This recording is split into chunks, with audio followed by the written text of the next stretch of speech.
It was late. 3 a.m. according to the stove's glowing numbers. I'd woken thirsty, shuffled to the kitchen, the cold linoleum biting my feet, the dark felt, textured, not empty, like the air itself had thickened. The glass slipped, shattered. I crouched to gather the shards, breath shallow, telling myself it was the adrenaline. But then I saw the mop bucket, the one I'd left in the corner. It was full, thicker, murky, like broth left to congeal. A floorboard groaned upstairs, not the dry pop of settling lumber. This was deliberate, a slow testing pressure. Step, pause, then another, moving toward the hallway. The back door was open. I'd locked it. I always locked it. The mop water was black now, swirling. Shapes writhed beneath, pale as grubs. The drip from the tap fell crimson. Upstairs, the bed spring screamed. My hands froze mid-reach, suspended above the shards. Cold climbed my calves like ivy. That sound upstairs rhythmic now. Creak, creak, creak. A mocking lullaby. The puddle around the bucket inched outward. Not water, too viscous. Veins of something iridescent swam beneath the surface, branching like capillaries. The drip from the tap thickened. Plink, plunk. A wet click echoed through the vent tongue, peeling off a pallet. Then a whisper, nasal and familiar, "You're missing the good part." The robe's sash coiled around my thigh. I never tied it that tight. Red embroidery along the hem, her initials, CSA, stitched in cursive. Only now the S curled sideways. An 8. A snake. Light bled under the bedroom door above, jaundiced and wavering. Stretching. The crack widened as I stared. No. The house didn't breathe like this yesterday. My soles left crimson prints. They kitched. The oven clock blinked 3003. 3003. 3003. The linoleum trembled. Not a quake, a pulse, like the house had veins. The puddle nudged my toes, alive, and when I jerked back, the sash cinched tighter. Upstairs, the bed spring stilled. A wet thud. Then laughter. Not from the vents. From inside my molars, buzzing, honey thick. The oven's hum deepened. 3003. 3003. The numbers swelled, blister red. I pressed a palm to my sternum. My ribs wrong. Not bones. A lattice. Hollow. The glass showed only a robe standing empty, sash writhing. The thing beside me turned its head.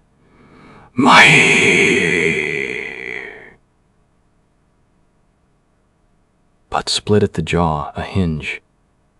Inside, ivory filament swaying. The tap dribbled syrup thick. Black honey. Ants floated in the bucket, legs rowing in desperation. My soles burned, the prints now deep burgundy. Not blood. Wine. The house was tasting me. The house was hungry. Upstairs, a door sighed open, exhaling the scent of camphor and wet feathers. Bare feet on stairs. Slower than anything alive should move. Mine weren't the only souls sticking to the floor. Silk brushed my throat. The sash coiled serpent limp, then tightened breath became a burning thread. My reflection tilted in the microwave door. No face. Just the hollow of my collarbones pooling shadow, beetles skittering across the dip. The stairs creaked. Drag. Pause. Drag. Wrong rhythm. 2 feet, but staggered like a broken pendulum. My arms prickled. When did I remove my robe? Cold seeped up through the floorboards. Not cold. Absence, the marrow suck of something being removed. The wine tracks thickened, fermented sweet. My heel tore free with a sound like Velcro, skin rippling where it stuck. Too smooth underneath. No whirls, no prints.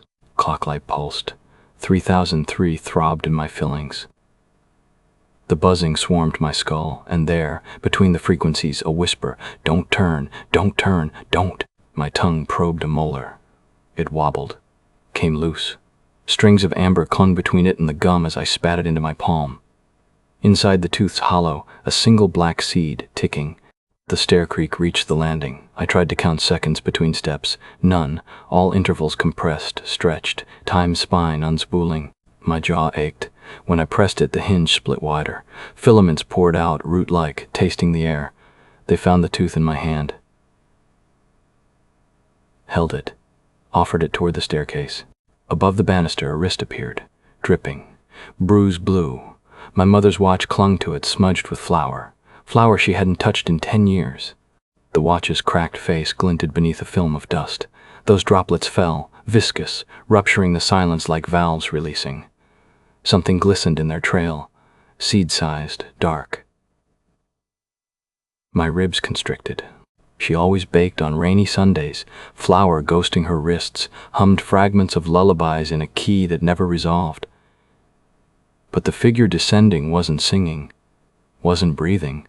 Her shadow pooled at the base, long and liquid, snaking toward my ankles. Not shadow. Oil? Ink?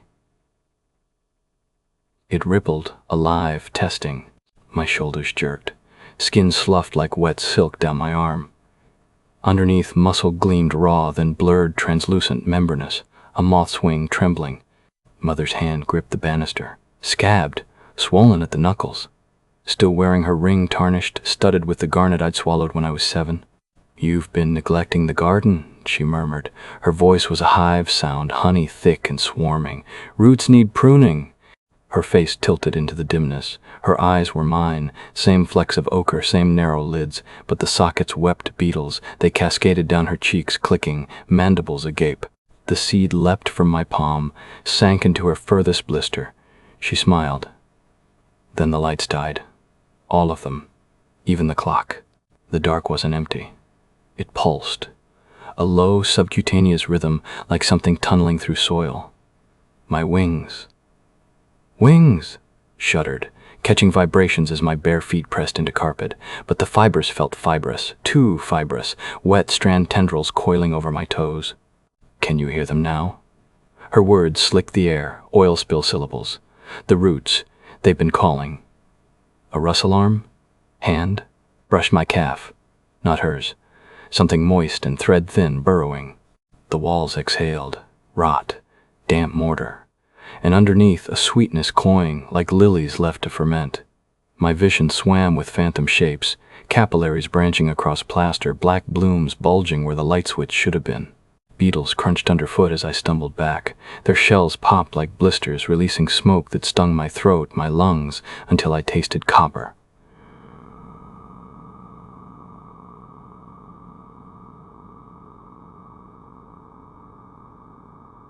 "I tried to teach you," she crooned. My shoulder blades itched, sockets burning where wings flexed, straining against nothing, or into nothing. The air itself felt viscous now, syrupy, clotting in my nostrils. The floor split. A gasp of wet earth writhing stems. And my veins, they were greening, splitting skin, tendrils plunging downward, rooting me, rooting us both. GC, her breath became mine. Or was it the earth's? My ribs split soundlessly, stems threading through marrow, blooming into a lattice of thorns. The woman? Sister? Mother? Pressed her forehead to mine. Beetles swarmed between our lips, sealing us. They weren't wings. Not anymore. My back arched, flesh peeling like bark, revealing hollows where the dark pooled and moved. Webbed, membranous, 1,000 fibrils threading the void. I could feel the house now.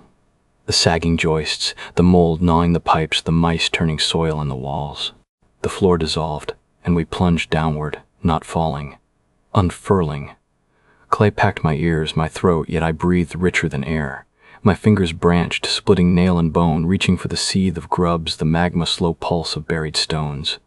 Above, the house groaned, collapsed. Roof tiles shattered into carapaces, walls slumping into mulch. But here, deeper, pressure sang.